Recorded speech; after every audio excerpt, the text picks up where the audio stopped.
monsieur, bonjour, ravi de vous retrouver pour le JT de ce jeudi 2 juin. Voici les titres à la une aujourd'hui. Usage de l'aide au conseil RH auprès d'un avocat, abattement jeune agriculteur et contrôle technique des motos bientôt obligatoire. C'est parti.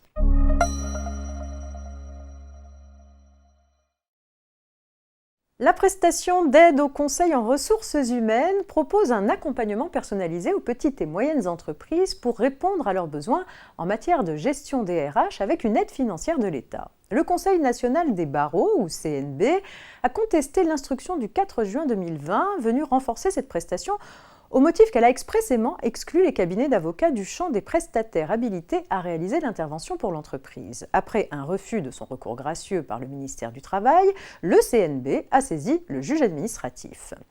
Dans une décision du 26 avril 2022, le Conseil d'État a jugé qu'en excluant par principe les cabinets d'avocats des prestataires auxquels les entreprises peuvent faire appel pour bénéficier de la prise en charge par l'État de la prestation RH, l'instruction a porté une atteinte injustifiée au principe de libre concurrence.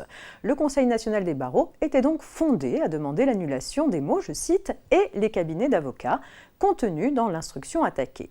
Pour appuyer sa décision, le Conseil d'État a notamment souligné que de nombreux cabinets d'avocats disposent d'une expérience en matière de conseil et de gestion des ressources humaines en entreprise, sans parler du fait que plusieurs des thématiques concernées par la prestation RH comportent une dimension juridique et que les connaissances sur l'environnement institutionnel et l'expertise en matière de droit du travail sont des critères de contrôle de la qualité des prestataires.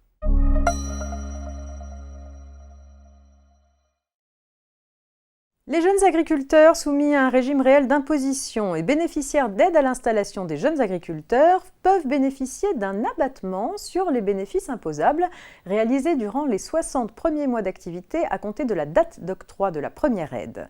Cet abattement dépend notamment du niveau de bénéfice. Ce seuil est actualisé tous les 3 ans. Les limites revalorisées pour la période 2022-2024 s'établissent à 45 100 € et 60 100 €.